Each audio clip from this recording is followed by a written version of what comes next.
The Assembly will hear an address by His Excellency John Briceño, Prime Minister and Minister of Finance, Investment and Economic Transformation, Civil Aviation and E-Governance of Belize. I request protocol to escort His Excellency and invite him to address the Assembly.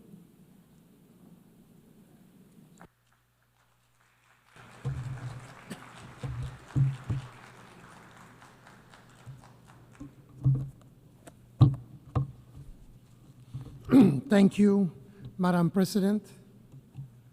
For 8 decades, the United Nations has endured, a beacon of hope for the world, a defender of dignity and freedom, a shield against aggression, whether for the mighty or the small, and a foundation for cooperation that has lifted millions out of poverty and given humanity a chance to move forward together.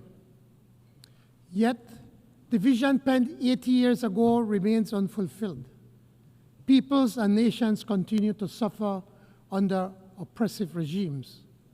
We face new threats, from criminal networks to planetary and technological challenges that overwhelmed natural systems, economies, and even basic human rights.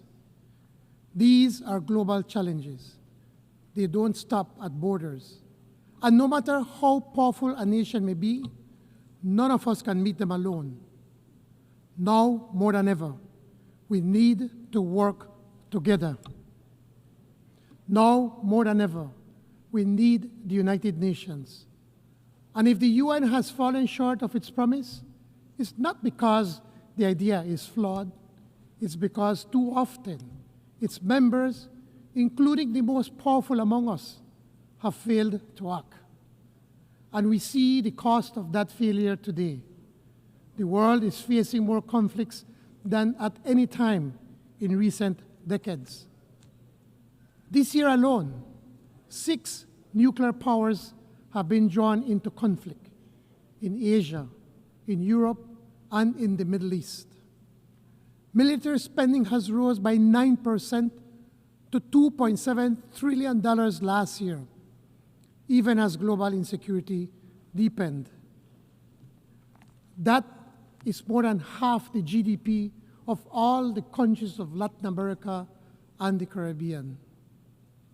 Wars in Ukraine, Gaza, and Sudan, dragging on year after year. Hundreds of thousands dead, millions displaced, orphaned, left with nothing. The images should compel us to act, and yet too often the UN is actively blocked from doing its job. In Gaza, one of the largest man-made humanitarian crises grows worse day by day.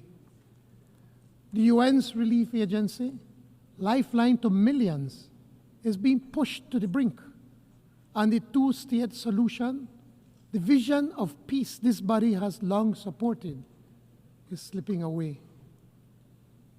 In Sudan, a UN embargo has not stopped the killing.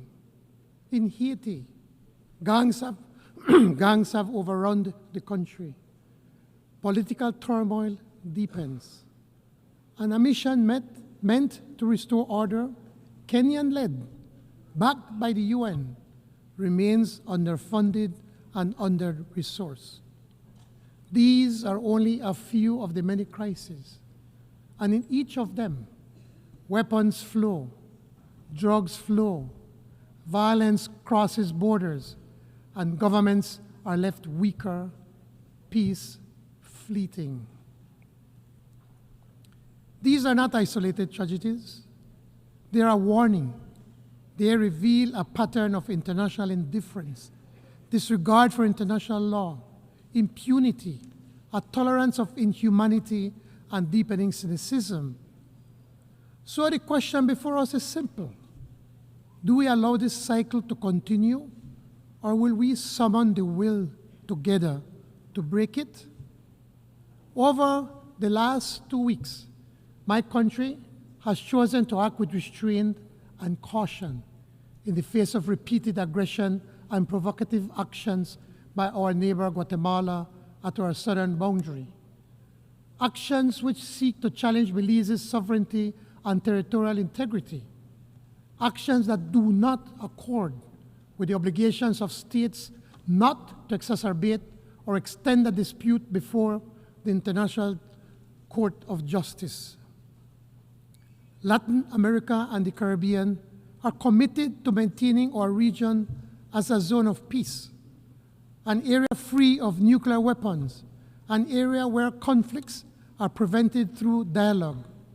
And it is for this reason that we are concerned about the serious implications of utilizing military tactics against civilian vessels in the Caribbean Sea.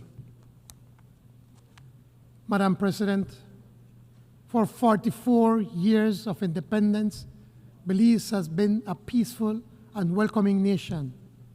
We have been a refuge for those fleeing war and terror from countries near and far. Per capita, we have absorbed more migrants than any other country in our region. These new Belizeans have enriched our society and enjoy equal protection under the law. Every Belizean also benefits from free primary education and accessible, free, or low-cost health care. Through Plan Belize 2.0, we are building on that foundation by expanding tuition coverage, improving health care, raising the minimum wage, creating more decent jobs, and widening access to housing.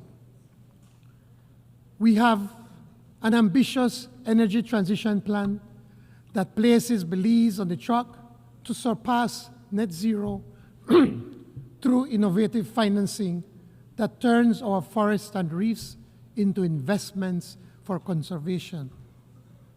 But ambition comes at a cost.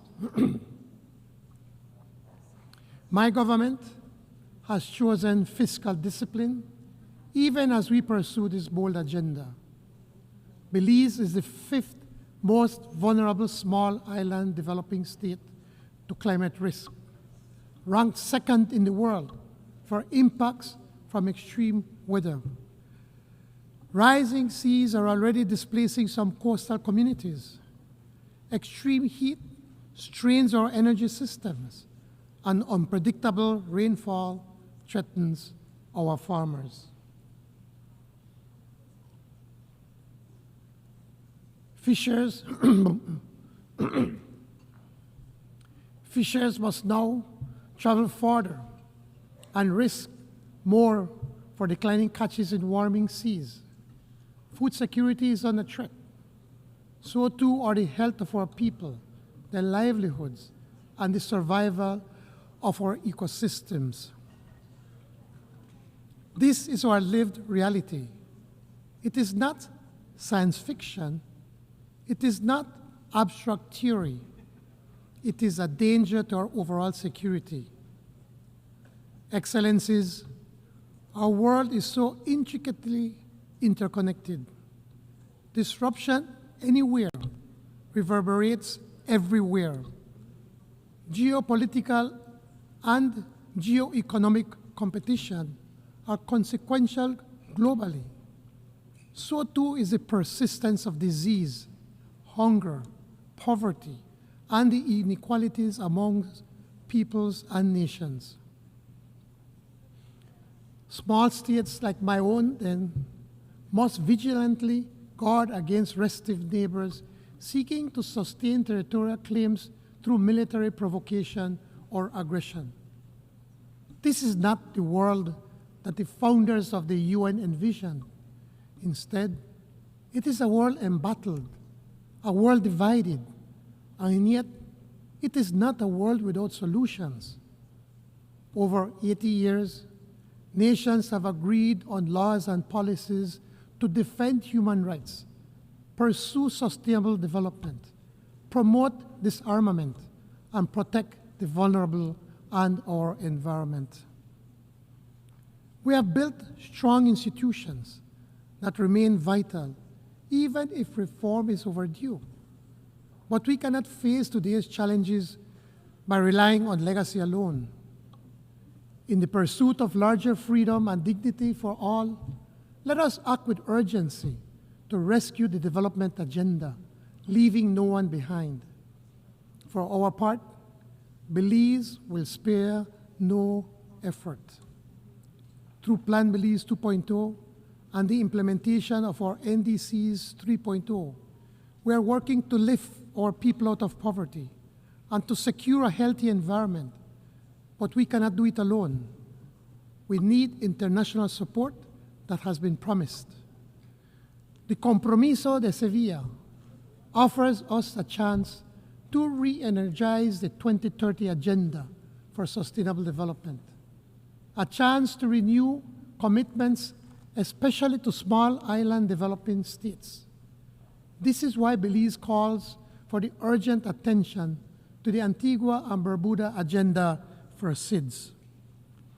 We must mainstream the Multidimensional Vulnerability Index. We must expand access to grants and concessional finance, not more debt. And we must strengthen SIDS participation in global financial decision-making. In COP30 in Belém, Belize urges the G20, responsible for 80% of emissions, to commit to more ambitious emission reduction targets.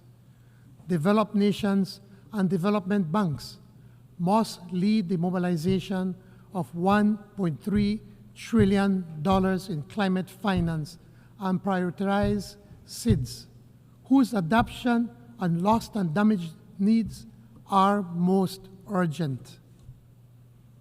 It is high time, past time, for the global financial system to reward environmental stewardship, to recognize the true value of these natural assets for long-term resilience. Consider this.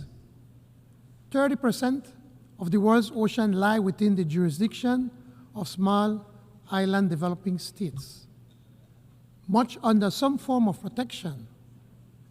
These marine environments help regulate the global climate, yet we receive little for our efforts.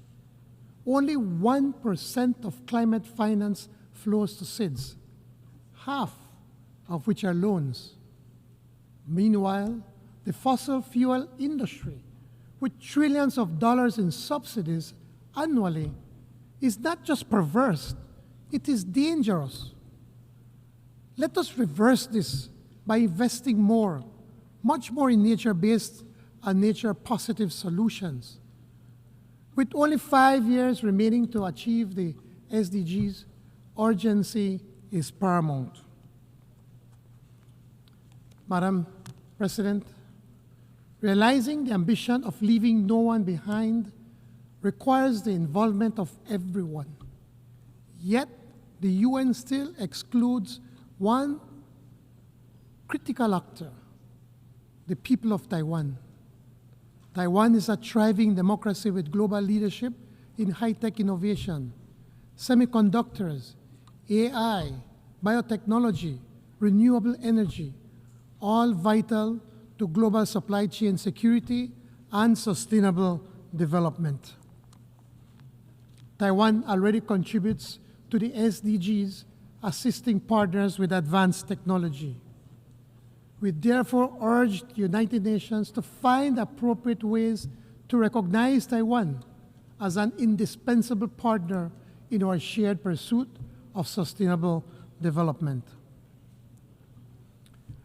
Madam President, the people of Haiti deserve our urgent and united support to completely expunge the criminal gangs that have attempted to overrun that country and to ensure that they are brought to justice. A workable path forward for Haiti exists, but it requires sustained security assistance, resources, and a coherent international response. We must act now. Excellencies, Each nation must be free to define its own path. The International Court of Justice has affirmed that self-determination is a preemptory norm. We must end the denial of this right to the people of Western Sahara, whose plight the world continues to ignore. The economic, commercial, and financial blockade imposed by the United States of America against Cuba must end, and Cuba must immediately be removed from the list of countries that allegedly sponsor terrorism. It is illegal, inhumane, and contrary to the UN Charter. And the genocide in Palestine must stop now.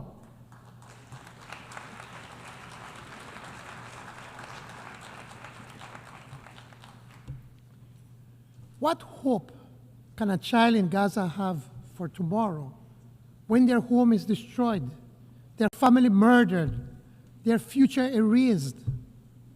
What hope can there be if their right to self-determination is extinguished? The UN once confronted apartheid in South Africa with declarations, sanctions, conventions, and suspension of the regime from this assembly. We must draw that lesson again. No regime that desecrates the Charter and destroys our people has a place in this hall. And that is why the rule of law must prevail. No man, no country stands above the law of nations. Belize took its seats in this assembly in 1981, less than half a century ago. Our membership was a milestone for our sovereignty. Global recognition of Belizean sovereignty also meant full recognition of our territory. We stand firm in the conviction that the boundaries of that territory were agreed in 1859, more than a century and a half ago. Our anthem proclaims it, from the proud Rio Hondo to the old Sarstone, through Coral Isles over Blue Lagoon. Though our territory is contested, we remain firm, not belligerent, tested but not subdued, threatened but not deterred, because the rule of law is on our side. Together with Guatemala, we submitted our dispute to the ICJ in 2019. We await the court's decision. We trust that justice will prevail. In the meantime, we reiterate our demand that Guatemala desist from any provocative behavior which have the potential to affect our otherwise friendly bilateral relations. We reiterate our invitation to Guatemala to work with Belize in designing confidence-building measures for the Sarstone River and maritime spaces. Madam President, Belize believes in our common humanity and in the existence of the common good. Equity and justice are our guiding principles. As we commemorate the 80th anniversary of this great institution, let us not only reflect on the past, but commit to ourselves to the future. Let us affirm together that multilateralism is not an option, but an obligation, that the rule of law is not an aspiration, but a necessity, that the dignity of every human being is not negotiable, but inviolate. Belize pledges to do its part, to stand for law over force, for cooperation over division, for justice over impunity, and we call on every member state to do the same. Only then can we make real the promise of the Charter: peace, prosperity, and larger freedom for all peoples in every nation for generations yet to come. I thank you. On behalf of the Assembly, I wish to thank the Prime Minister and Minister of Finance, Investment and Economic Transformation, Civil Aviation and E-Governance of Belize.